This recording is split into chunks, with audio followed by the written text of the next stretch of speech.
नमस्कार शेतकरी मित्रांनो, तुमच्यासाठी अतिशय मोठी खुशखबर राज्य सरकारकडून देण्यात आली आहे। या 2 महिन्यांमध्ये झालेल्या अतिवृष्टीमुळे शेतकऱ्यांच्या पिकांचे मोठ्या प्रमाणात नुकसान झाले असून शेतकऱ्यांचे अतिशय हाल झाले आहेत। शेतकरी संकटामध्ये सापडले आहेत, त्यामुळे शेतकऱ्यांसाठी सरकारने एक मदतीचा हात म्हणून नुकसान भरपाई देण्याचे ठरवले आहे। अवकाळी पावसाने नुकसान झालेल्या शेतकऱ्यांना हेक्टरी 13,600 रुपये थेट त्यांच्या बँक खात्यामध्ये देण्याचा निर्णय शासनामार्फत घेण्यात आलेला असून काही 2 ते 3 दिवसांमध्ये शेतकऱ्यांच्या खात्यात ही रक्कम थेट जमा करण्यात येणार आहे। त्यासाठी सरकारने काही पात्रता व निकष सुद्धा जाहीर केले आहेत। यामध्ये बसणाऱ्या शेतकऱ्यांनाच ही रक्कम त्यांच्या बँक खात्यामध्ये डीबीटीने देण्यात येणार आहे।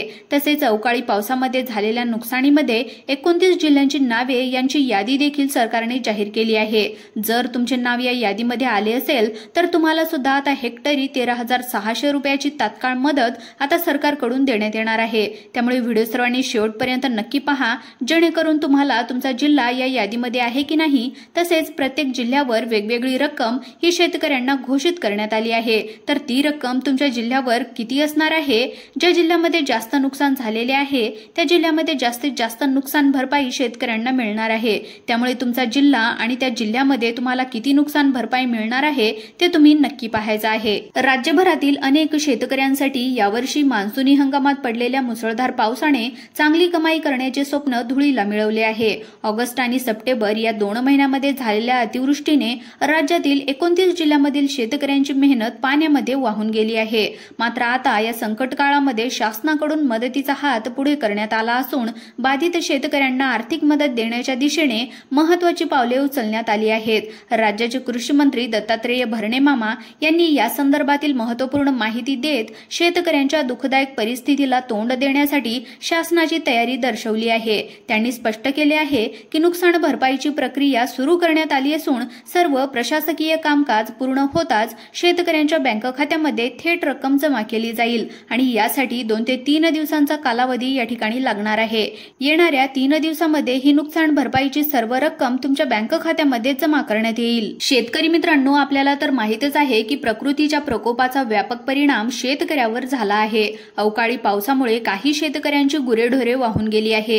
शेती पिकांचे मोठ्या प्रमाणात नुकसान झाले आहे। संपूर्ण महाराष्ट्रामध्ये पावसाने कहर मांडलाय, तर काही माणसे सुद्धा या पावसामध्ये दगावलेत, जनावरे सुद्धा दगावली आहेत, गुरेढोरे वाहून गेली आहेत, शेतकरी वाहून गेले आहेत, काहींचे तर घरे सुद्धा चक्क कोसळले आहेत। यामुळे शेतकऱ्यांचे मोठ्या प्रमाणात नुकसान झाले आहे। त्यामुळे शासनामार्फत शेतकऱ्यांना एक मदतीचा हात म्हणून सरकारकडून खूप मोठी देणगी ही सध्या देण्यात आली आहे। यावर्षी ऑगस्ट आणि सप्टेंबर महिन्यामध्ये झालेल्या अतिवृष्टीने राज्याच्या कृषी क्षेत्राला मोठा धक्का बसला आहे। अधिकृत आकडेवारीनुसार राज्यातील एकूण 29 जिल्ह्यांमध्ये या वादळी पावसाचा मार पडला असून सुमारे 29 लाख हेक्टर या क्षेत्रावरील पिकाचे नुकसान झाले आहे। यावर्षी ऑगस्ट आणि सप्टेंबर महिन्यामध्ये झालेल्या अतिवृष्टीने राज्याच्या कृषी क्षेत्राला मोठा धक्का बसलाय। अधिकृत आकडेवारीनुसार राज्यातील एकूण 29 जिल्ह्यांमध्ये या वादळी पावसाचा मार पडला असून सुमारे 29 लाख हेक्टर क्षेत्रावरील पिकांचे मोठे नुकसान झाले आहे। या नुकसानीमध्ये अनेक प्रकारच्या पिकांचा समावेश आहे। कोरडवाहू पिकापासून ते जिरायती आणि बागायती पिकापर्यंत सर्वत्र नुकसानीचे चित्र दिसून आले आहे। शेतकऱ्यांच्या कष्टाने केलेली लागवड काही तासातच पाण्याखाली गेली, तर काही ठिकाणी शेतातली माती देखील वाहून गेल्याने जमिनीची सुपीकता धोक्यात आली आहे। या परिस्थितीमुळे शेतकरी कुटुंबे मोठ्या आर्थिक संकटाशी झुंजत आहेत। त्यामुळे सरकारकडून शेतकऱ्यांना दिलासा देण्यासाठी नुकसान भरपाई मंजूर करण्यात आली असून 29 जिल्ह्यांमध्ये या योजनेचे पैसे येते 3 दिवसांमध्ये सोडण्यात येणार आहेत। तर मित्रांनो, हे 29 जिल्हे कोणते आहेत, यामध्ये नुकसान भरपाई मंजूर झाली आहे हे आपण लगेचच पाहून घेऊयात। शेतकरी मित्रांनो, आपण ते 29 नुकसानग्रस्त जिल्हे पाहणार आहोत, परंतु त्याआधी शेतकरी मित्रांनो, शासनाकडून मदतीचे आश्वासन कशा प्रकारे करण्यात आले आहेत याबद्दल सुद्धा थोडक्यात माहिती जाणून घेऊयात आणि लगेचच यासाठी कोणते जिल्हे आणि कोणते शेतकरी पात्र असणार आहेत याबद्दल सुद्धा समोर माहिती पाहणार आहोत। शेतकरी मित्रांनो, महाराष्ट्रामध्ये यावर्षी पावसाने शेतकऱ्यांना मोठा दगा दिला आहे। त्यामुळे शेतकरी मोठ्या संकटात सापडलाय। या गंभीर परिस्थितीमध्ये राज्य सरकारने शेतकऱ्यांच्या मदतीसाठी त्वरित पावले उचलली आहेत। कृषी मंत्री दत्तात्रेय भरणे मामा यांनी दिलेल्या माहितीनुसार नुकसान नुकसानग्रस्त शेतकऱ्यांना आर्थिक मदत देण्याची तरतूद जाहीर करण्यात आली आहे। ही मदत शेतकऱ्यांच्या पिकांच्या प्रकारानुसार आणि जिल्ह्यातील नुकसान झालेल्या प्रकारानुसार वेगवेगळ्या दरांनी देण्याचे नियोजन आहे। नुकसानीचे प्रमाण आणि पिकाचा प्रकार या विचारात घेऊन हे दर निश्चित करण्यात आलेले आहेत, ज्यामुळे शेतकऱ्यांना त्यांच्या वास्तविक नुकसानीनुसार न्याय्य भरपाई मिळू शकेल। शासनाचा हा निर्णय शेतकऱ्यांसाठी एक मोठा आधार ठरण्याची अपेक्षा आहे, कारण या नुकसानीमुळे अनेक शेतकरी कुटुंबे कर्जाच्या जाळ्यामध्ये अडकण्याचा सुद्धा धोका निर्माण झालाय। तर शेतकरी मित्रांनो, आता आपण या ठिकाणी मदतीचे दर म्हणजेच किती रुपयांची मदत शेतकऱ्यांना देण्यात येणार आहे आणि यासाठी कोणते शेतकरी पात्र असणार आहेत, कोणते 29 जिल्हे नुकसानग्रस्त झाले आहेत, याबद्दल संपूर्ण पात्रता निकष या ठिकाणी जाणून घेऊयात। तर पहा शेतकरी मित्रांनो, नुकसान भरपाईची रक्कम पिकांच्या विविध प्रकारानुसार निश्चित करण्यात आली आहे।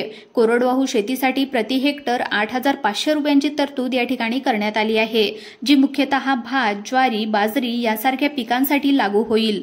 जिरायती पिकांच्या नुकसानीसाठी प्रति हेक्टर 13,600 रुपयांची भरपाई दिली जाणार आहे, ज्यामध्ये तूर, मूग, उडीद, सोयाबीन यांसारख्या डाळी पिकांचा समावेश होतो। बागायती पिकांसाठी सर्वाधिक 17,500 रुपये प्रति हेक्टर या दराने मदत दिली जाणार आहे, कारण या पिकामध्ये फळबागा, द्राक्षमळे आणि भाजीपाला यांचा समावेश असतो, ज्यांचे नुकसान तुलनेने जास्त मोठे असते। मात्र या सर्व मदतीची मर्यादा 2 हेक्टर पुरती असणार आहे, म्हणजे शेतकऱ्यांना जास्तीत जास्त 2 हेक्टरच्या नुकसानीची भरपाई या ठिकाणी सरकारमार्फत देण्यात येणार आहे।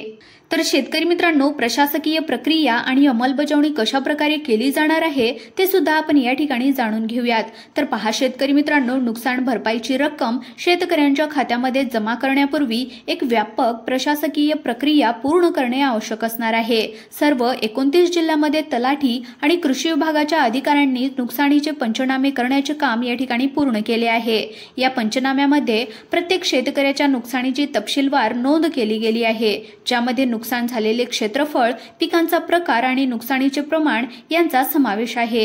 हे सर्व डेटा जिल्हाधिकाऱ्यांच्या कार्यालयामध्ये एकत्र करून विभागीय आयुक्तामार्फत राज्य सरकार आणि केंद्र सरकारकडे निधीच्या मंजुरीसाठी पाठवण्याची प्रक्रिया सुरू करण्यात आली आहे। या सर्व कागदपत्रांची तपासणी आणि मंजुरी मिळाल्याच्या नंतर निधी उपलब्ध होताच तो थेट शेतकऱ्यांच्या बँक खात्यामध्ये जमा करण्यात येणार आहे। शेतकरी मित्रांनो, कृषी मंत्री दत्तात्रय भरणे मामा यांनी शेतकऱ्यांना आश्वासन दिले आहे की दिवाळीच्या सणापूर्वी ही मदत शेतकऱ्यांच्या खात्यामध्ये पोहोचण्याचा शासनाचा प्रयत्न आहे। त्यांनी म्हटले आहे की शेतकऱ्यांची दिवाळी गोड व्हावी यासाठी आमचा सर्वतोपरी प्रयत्न सुरू आहे। हे आश्वासन शेतकऱ्यांसाठी मोठा दिलासा देणारे आहे, कारण दिवाळीच्या काळामध्ये अनेक खर्च असतात आणि या नुकसानीमुळे आर्थिक अडचणीमध्ये सापडलेल्या शेतकरी कुटुंबांना या मदतीची नितांत गरज आहे। शासन यावेळेचे महत्त्व ओळखून सर्व प्रशासकीय यंत्रणांना या कामाला प्राधान्य देण्याचे निर्देश दिलेले आहेत, ज्यामुळे कागदी कारवाई लवकरात लवकर पूर्ण होण्याची शक्यता आहे। मागील वर्षी शासनाने अतिवृष्टीमुळे झालेल्या नुकसानीसाठी विशेष बाब म्हणून मदतीची मर्यादा 3 हेक्टर पर्यंत वाढवली होती। मात्र यावर्षी राष्ट्रीय आपत्ती निधी व्यवस्थापन प्राधिकरणाच्या NDRF मार्गदर्शक तत्वाप्रमाणे 2 हेक्टरच्या मर्यादेमध्येच मदत दिली जाणार आहे। त्यामुळे काही मोठ्या शेतकऱ्यांना त्यांच्या संपूर्ण नुकसानीची भरपाई मिळणार नाही, पण तरी सुद्धा ही मदत त्यांच्या आर्थिक ताणतणावामध्ये लक्षणीय आराम आणेल। तसेच ज्या कुटुंबामध्ये या आपत्तीमध्ये व्यक्तीचा मृत्यू झालेला आहे किंवा जनावरे वाहून गेली आहेत किंवा जनावरे दगावली आहेत, त्यांच्यासाठी वेगळ्या प्रकारची मदत उपलब्ध करून देण्यात येणार आहे। एकंदरीत शासनाचा हा निर्णय शेतकरी समुदायाला या कठीण काळामध्ये आधार देण्याचा प्रयत्न करत आहे। त्यामुळे आता कोणत्या 29 जिल्ह्यांमध्ये नुकसान भरपाई मिळणार आहे त्या जिल्ह्यांची यादी आपण या ठिकाणी पाहून घेऊयात। तर शेतकरी मित्रांनो, या ठिकाणी सर्वात पहिला जिल्हा आहे तो म्हणजेच नांदेड हा जिल्हा। नांदेड जिल्ह्यामध्ये सर्वाधिक नुकसान झाले आहे, त्यामुळे या जिल्ह्याचा समावेश या यादीमध्ये करण्यात आला आहे। त्यानंतर हिंगोली, परभणी, जालना, बीड, उस्मानाबाद, त्यानंतर पुणे, छत्रपती संभाजीनगर, नाशिक, लातूर, यवतमाळ, सातारा, मुंबई, अहिल्यानगर या जिल्ह्यामध्ये नुकसानग्रस्त शेतकऱ्यांना ही मदत लवकरात लवकर देण्यात येणार आहे। मित्रांनो, राहिलेले जिल्हे आपण उद्याच्या व्हिडिओमध्ये उद्याच्या यादीमध्ये पाहून घेणार आहोत, त्यामुळे पुढील जिल्हे पाहण्यासाठी आताच आपल्या YouTube चॅनलला सबस्क्राइब करा आणि व्हिडिओला देखील एक लाईक नक्की करा। धन्यवाद।